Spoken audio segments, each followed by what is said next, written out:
ಹಾಸನ ಹೊರವಲಯ ಏನಿದೆ ಭರ್ಜರಿ ಪ್ರಚಾರ ಚುನಾವಣೆ ಪ್ರಚಾರ ಮಾಡ್ತಾ ಇದ್ದಾರೆ. ನೇರವಾಗಿ ಶ್ರೇಯಸ್ ಪಟೇಲ್ ಅವರಿಗೆ ಮಾತಾಡ್ಸೋಣ. ಜಿಲ್ಲಾದ್ಯಂತ ಪ್ರಚಾರ ಮಾಡಿದ್ದೀರಾ, ಹೇಗಿದೆ ಈ ಸೇರಿ ವಾತಾವರಣ ಕಾಂಗ್ರೆಸ್? ಎಲ್ಲ 8 ಕ್ಷೇತ್ರಗಳಲ್ಲೂ ನಾವು 3 ಸುತ್ತು ಪ್ರಚಾರ ಮಾಡಿದ್ದೀವಿ. ವಾತಾವರಣ ಅನುಕೂಲಕರವಾಗಿದೆ.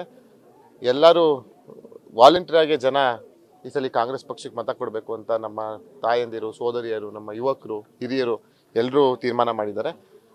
ಎಲ್ಲೇ ಹೋದರೂ ನಿಮಗೆ ಓಟ್ ಹಾಕ್ತೀವಿ, ಕಾಂಗ್ರೆಸ್ ಪಕ್ಷಕ್ಕೆ ಸೇರಿ ಓಟ್ ಹಾಕ್ತೀವಿ. 5 ಗ್ಯಾರಂಟಿಗಳ ಬಗ್ಗೆ ಮತ್ತು ಇಲ್ಲ ಹಾಸನದಲ್ಲಿರುವಂಥ ಆಡಳಿತದ ಬಗ್ಗೆ ಎಲ್ಲವನ್ನು ಸೂಕ್ಷ್ಮವಾಗಿ ಗಮನಿಸಿ ಈ ಸಲ ಕಾಂಗ್ರೆಸ್ ಪಕ್ಷಕ್ಕೆ ಮತ ಕೊಡ್ತಾರೆ ಅಂತ ನಾವೆಲ್ಲ ಭಾವಿಸಿದ್ದೀವಿ. ಮತ ಕೊಡ್ತಾರೆ. ನಾವು ಈ ಬಾರಿ ಚುನಾವಣೆಯಲ್ಲಿ ಗೆಲ್ತೀವಿ. ಕಳೆದ ಬಾರಿ ವಿಧಾನಸಭಾ ಚುನಾವಣೆ ವೇಳೆ ಅಲ್ಪಮತ ಅಂತರದಲ್ಲಿ ಸೋತಿದ್ರಿ. ಅದೇ ಸಿದ್ದರಾಮಯ್ಯನವರು ಬಂದಿದ್ರೆ ಏನು ಚುನಾವಣೆ ಫಲಿತಾಂಶ ನಿಮ್ಮ ಪರ ಬರುತ್ತೆ ಅನ್ನೋದು ರಾಜಕೀಯ ವಲಯದಲ್ಲಿ ಚರ್ಚೆ ಆಗಿತ್ತು.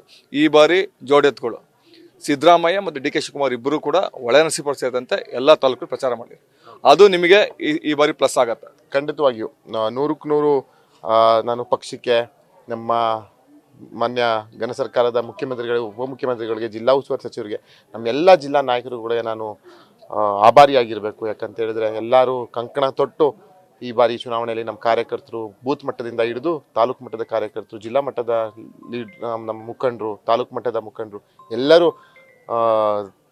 ಕಂಕಣ ಕಟ್ಟಿ ಇವತ್ತು ಕೆಲಸ ಮಾಡಿದ್ದಾರೆ. ಖಂಡಿತವಾಗಿಯೂ ನಮಗೆ ಈ ಸಲ ಜಯ 100ಕ್ಕೆ 100 ಸತ್ಯ. ನಾನು ಪಕ್ಷಕ್ಕೆ ನಾನು ಅಂದ್ಕೊಂಡಿರಲಿಲ್ಲ ಪ್ರತಿ ತಾಲೂಕಿಗೂ ಬಂದು ಸಾಹೇಬರು ಕ್ಯಾನ್ವಾಸ್ ಮಾಡ್ತಾರೆ ಅಂತ. ಖಂಡಿತವಾಗಿಯೂ ನಾನು ಆಭಾರಿಯಾಗಿರಬೇಕು, ಋಣಿಯಾಗಿರಬೇಕು. ನಮ್ಮ ಪಕ್ಷಕ್ಕೆ ಅಷ್ಟು ದೊಡ್ಡ ಜವಾಬ್ದಾರಿ ನನಗೆ ಇವತ್ತು ನನ್ನ ಮೇಲೆ ಕೊಟ್ಟಿದ್ದಾರೆ. ಅದನ್ನು ಪ್ರಾಮಾಣಿಕವಾಗಿ ನಿರ್ವಹಿಸುವಂಥ ಕೆಲಸವನ್ನು ಮಾಡ್ತೀವಿ.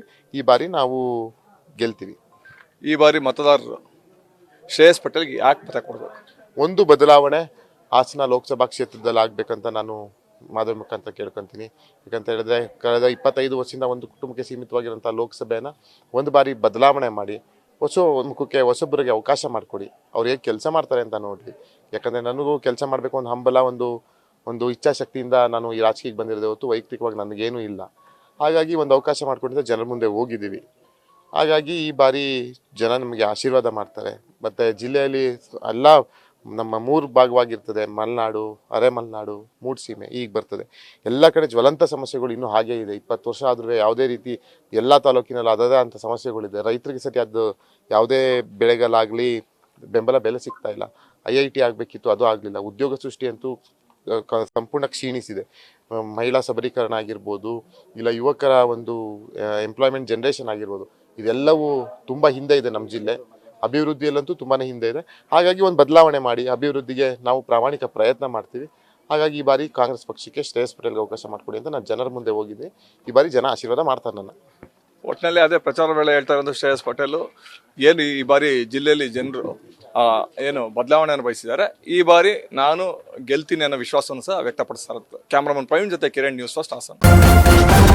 ನ್ಯೂಸ್ ಫಸ್ಟ್ ನಿರ್ಭೀತಿಯಿಂದ ನಿಮ್ಮ ಪರವಾಗಿ.